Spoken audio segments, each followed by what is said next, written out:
皆さんこんばんは、あきです。本日はオーストラリア旅行の Vlog をお届けします。冬休み初の一人旅で6泊8日ケアンズメルボルン2都市に行ってきました。今回は前編ケアンズ編です。ケアンズは治安が良く、人も親切でとても過ごしやすかったです。世界遺産の豆知識やかかった費用、この旅で失敗したことも紹介していますので、少しでも参考になったら嬉しいです。羽田空港第3ターミナルから出発です。旅行の楽しみの一つ、免税店へ。予約していたヴィトンの財布を受け取りました。こちらはショート動画で開封してますので、よかったらご覧ください。エルメスで前から欲しかったものが購入できました。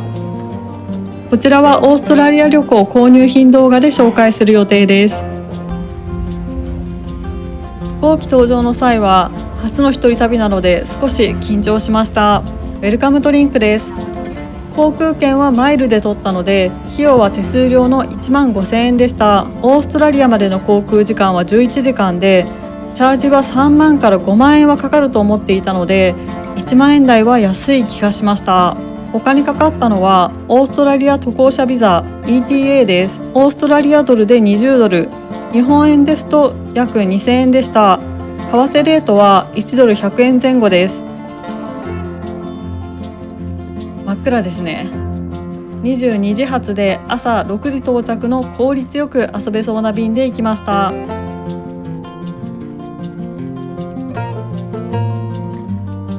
ケアンズに到着しました。アゴダで送迎予約していたのですが会えず、SIM カードも売ってなくて電話もできず、泣く泣くタクシーでホテルに向かいました。到着してすぐですが、世界遺産のキュランダツアーに参加します。ベルトラで13,970円でした。キュランダに行くには個人手配よりもツアーの方が安いそうです。スカイレールというロープウェイでキュランダ村に向かいます。スカイレールは世界遺産に登録された世界最古の熱帯雨林を上空から楽しむことができます。ケアンズの熱帯雨林は南米のアマゾンより8000万年も歴史が古いと言われているそうです。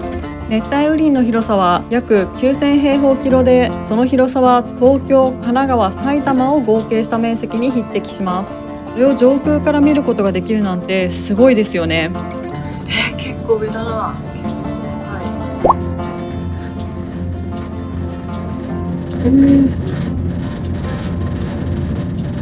ちょっと怖かったけど、乗ってるうちに快適に。感想は結構揺れるのと高くてめちゃくちゃ怖かったです。ですがこんな大自然を上空からじっくり見れる機会は他にないので、高いところあんまり得意ではないですが乗ってよかったです。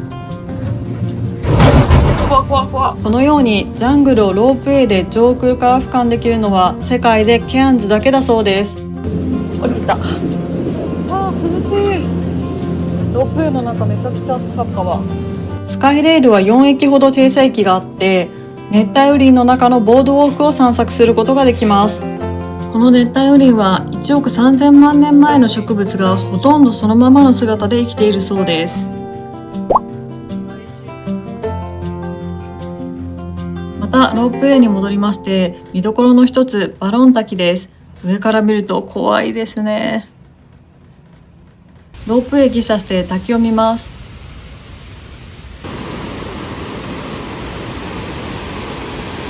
250メートルの滝はすごい迫力、圧巻の景色でした。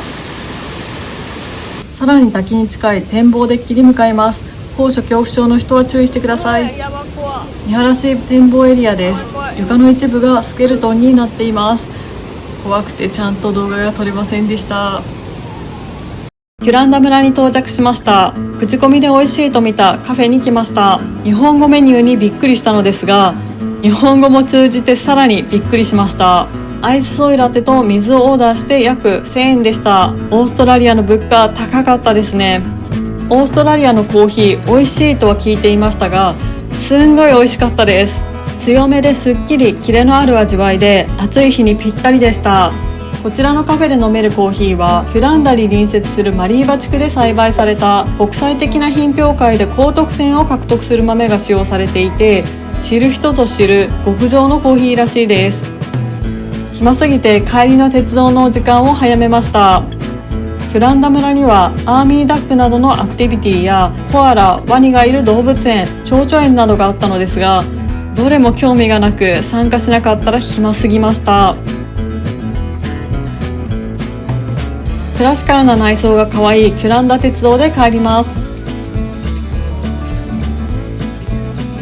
行きスカイレール、帰り鉄道が鉄板だそうで、その理由は帰りにスカイレールに乗ると逆光でいい写真が撮れないからだそうです。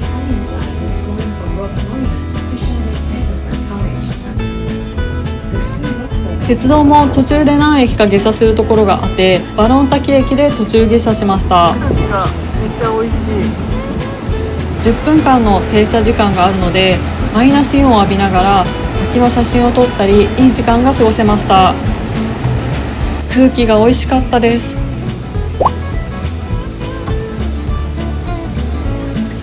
そしてキュランダ鉄道といったらこれです。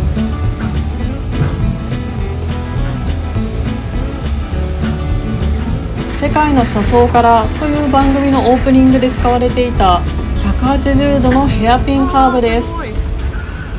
映像ではあまり伝わらないかもしれませんが、ギュイーンって感じで迫力があってすごかったです。かの有名なアングルで写真が撮れた。嬉しい。帰りにケアンズセントラルというショッピングモールで腹ごしらえをしました。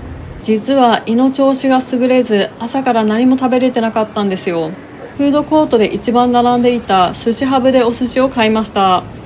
海外に来てまでお寿司かよって感じですが、オーストラリアのお寿司は日本とはまたネタが違って美味しいと評判なんです。普通に美味しかったです。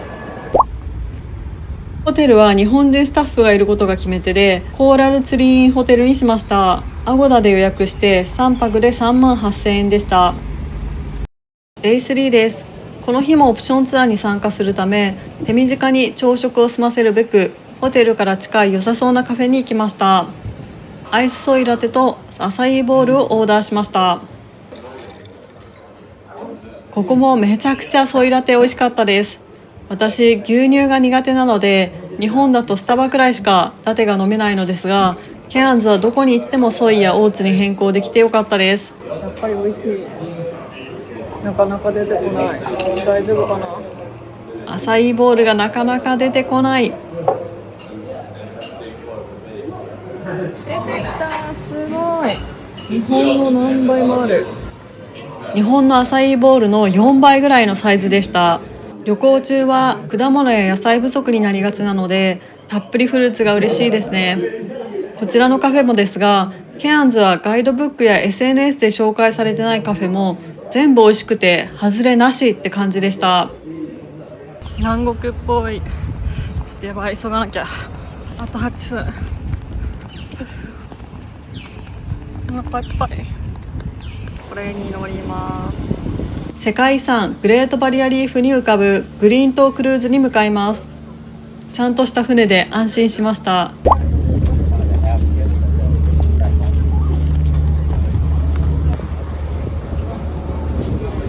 パラセーリングに申し込みました。事前申し込みしようとしたら申し込み受付が終わっていて悔やんでいたんですよ。当日申し込みできて嬉しかったです。グリーン島見えてきました。海が嘘みたいに青くて綺麗。パラセーリングは3組ずつボートに乗るのですが、私は中国の方々と一緒でめちゃくちゃ盛り上がっていて、私もそれはそれで楽しかったです。ちなみにカメラは持ち込みできず、支給されたカメラで撮ってデータを$60で買い取るのですが、パラセーリング中は怖くて写真が撮れず、スタッフの方が撮ってくれたのも画角が微妙で、私は買い取りませんでした。なのでパラセーリングの写真はなしです。飛んだ後すぐにグラスボトムボードに参加しました。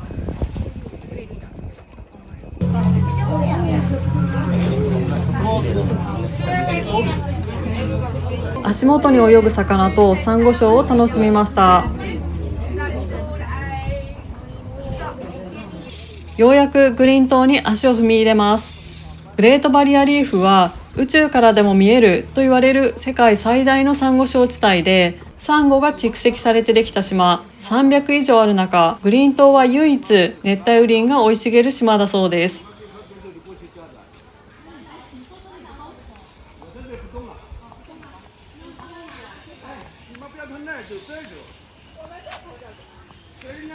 ワニ園に行きます。前日のキランダの反省を生かして、ケアンズのオプションツアーはオプションをさらに重ねないと暇を持て余すことが分かりましたので、行くことにしました。ワニは気温27度まで上がると夜行性になるそうで、寝てました。他の観光客の方が結構話しかけてくれて、寝てるねとか、あっちにベイビーちゃんいるよとか、寂しいと感じずに済みました。最後に餌付けショーを見ました。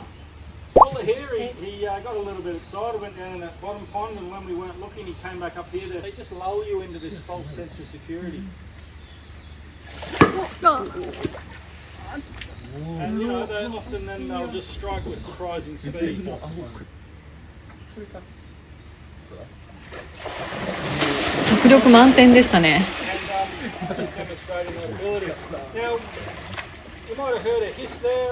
残りの時間は海を見てのんびり過ごしました。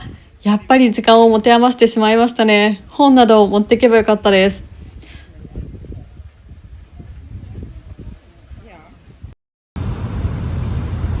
すっかり暗くなった。シャワー入ってすっきりしたから、これからナイトマーケットにご飯食べに行きます。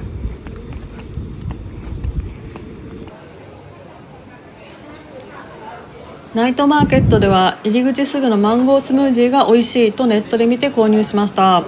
ケアンズすごく暑かったのでスムージー飲んでる方たくさんいました。結局この日の夜もお寿司です。ナイトマーケット出たらすぐにある公園のベンチで食べました。ケアンズ旅の Vlog を見ると、ナイトマーケットで買ったものをこのベンチで食べている方結構多くて、やっぱり一人飯はそうなるよねって勝手にすごく親近感が湧きました。少しお散歩して帰りました。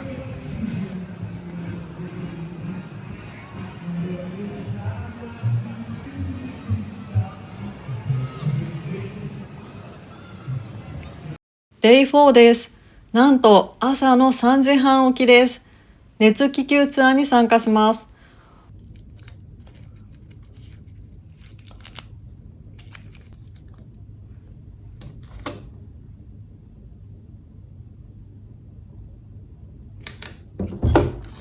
3時50分だけどまだ来ない。心配。お迎えのバスが遅れていて、申し込みできていないのではとかなり不安になりました。無事お迎えが来て気球が膨らむのを待っています。オプションツアーはベルトラで取ることが多いんですが、確かそちらは5万円ほどで、アゴダの方が安くて、こちらはアゴダで申し込みました。人生で一度気球に乗ってみたかったんですよね。季節は夏ですが、すごく寒くてウルトラライトダウン着ていってよかったです。熱気球ツアー参加される方は防寒具持っていった方がいいですね。気球ってこんな風に膨らませるんですね。結構原始的でびっくりしました。気球ツアーはお一人様結構いました。朝早いですし、お値段もお値段ですし、高いところが苦手な方も結構いると思うんですよね。もしかしたら旅行自体は何人かで来ているけど、気球は一人で来ている方が多かったのかもしれません。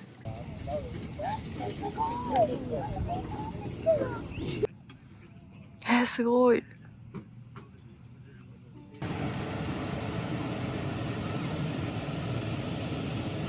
Right, good morning, ladies and gentlemen. Welcome to Mariba Airways. Theoretically, we're going to go that way.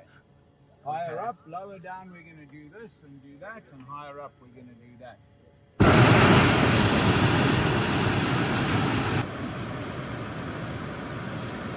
See the smoke lying, all that sort of grey haze, we're above it now.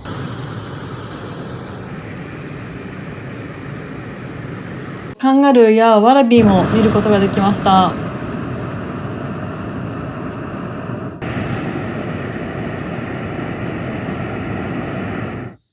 みんなで片付けします。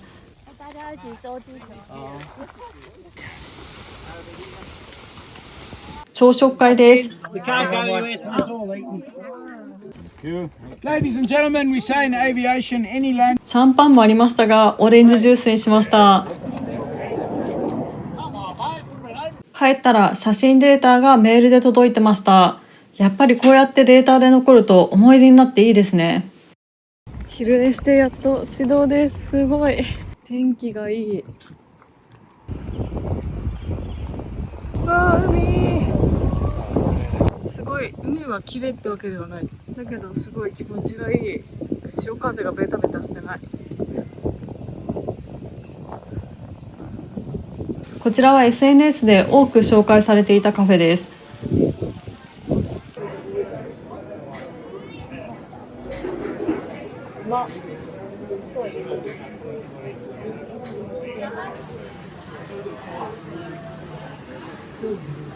このハンバーガーめちゃくちゃ美味しかったですね。ただ鳥がずっと食べ物を狙っていて、ちょっとハラハラしながら食べました。めっちゃ美味しい。甘辛。そして秘宝です。お手洗いに行きたくて席を立ったら残りは鳥に食べられてしまいました。一人でなければこのようなことがなかったのにとちょっと切なくなりました。食後は海沿いのボードウォークを散歩しました。オーストラリアが世界幸福度ランキングが高いのが分かりますね。気持ちが良くて歩いてるだけで楽しい癒しでした。31度か。ラグーンという海水プールに来ました。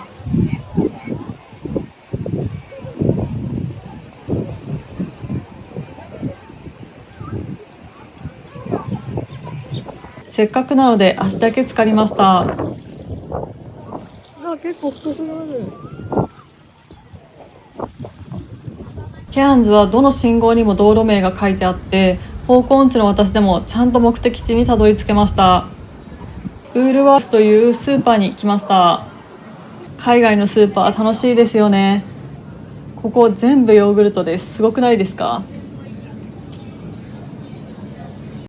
ここからはホテルツアーです。ミニプールがあって比較的いつも人がいました。このホテルの決め手が2つあって、1つが日本人スタッフがいることで、もう1つがコインランドリーがあることです。ですが現金が必要で換金が面倒だったので結局使いませんでした。今回のオーストラリア旅行では一度も換金することなく全部クレジットカードで済みました。このホテルはエレベーターがないので今回機内持ち込みサイズのスーツケースで来ました。よかったらパッキング動画も見てください。お部屋はこんな感じです。壁紙が青くて可愛い。お部屋は可愛い感じ。テレビで YouTube を見ることができたのでお部屋時間も楽しめました。日が落ちたのでケアンズセントラルショッピングセンターに来ました。初日キュランダーの帰りにこのスーパー寄ったんですけど、コールズっていう方が好きだった人が多くて、ここに行きたいなと思って来ました。なんかここ有名なところな気がする。ピーター・アレキサンダーです。オーストラリアメルボルン発のナイトウェアブランドで、カイリーやミランダ・カーン、ヒュー・ジャックマンなどのセレブが着用したことで有名になったそうです。どれも可愛かったですね。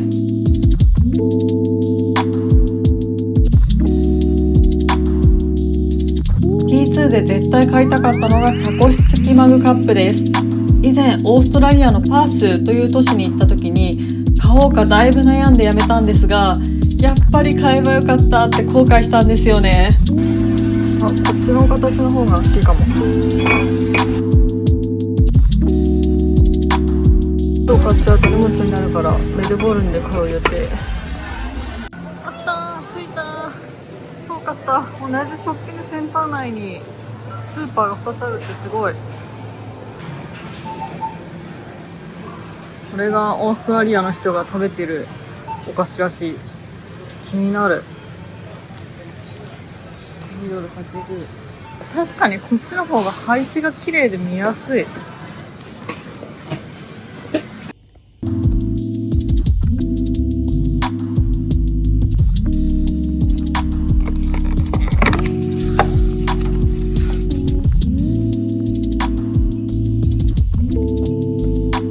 お昼のボリュームがすごいのと暑いのと眠いのであんまり食欲が湧かない。スーパーの果物は全般無味って感じでした。甘いとか酸っぱいとかもなくて本当に無味なんです。おはようございます。今日は最終日だからせっかくなので朝活します。といっても豪華な朝食は食べれないからちょっと控えめな地元で有名なコーヒーショップでクロワッサンとか控えめな朝食が食べれるみたいでそこに行きます。昨日雷が本当にすごくてあんま眠れなかった。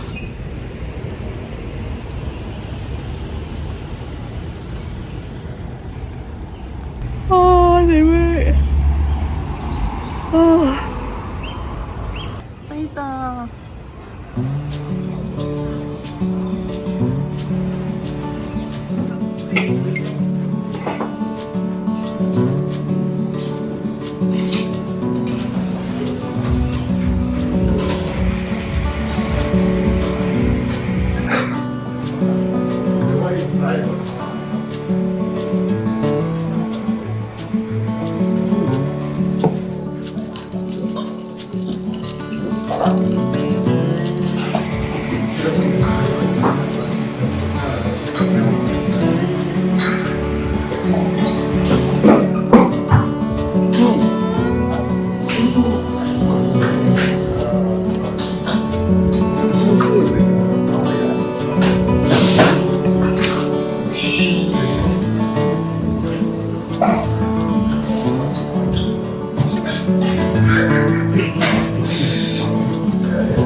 残ったものはお持ち帰りさせてもらいました。どこのお店も残ったものをお持ち帰りできるのがありがたかったです。一人旅の方は朝昼外食して余ったものを夜食べるといいかもしれません。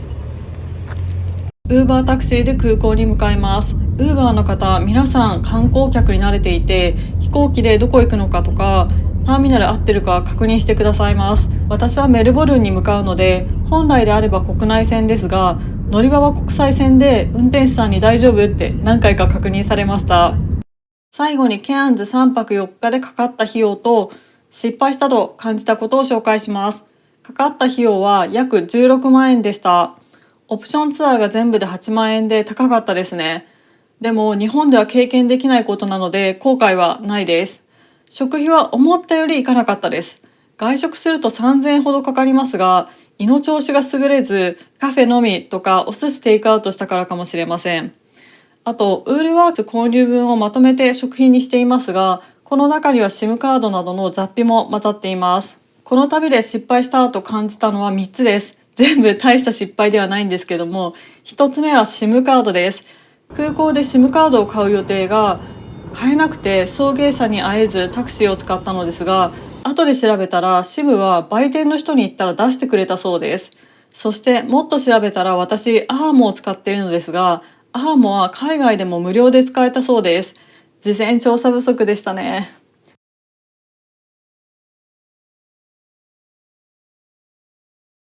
2つ目が交通手段です。タクシーよりもウーバータクシーの方が安いそうです。空港からホテル行くときにタクシー使っちゃったんですよね。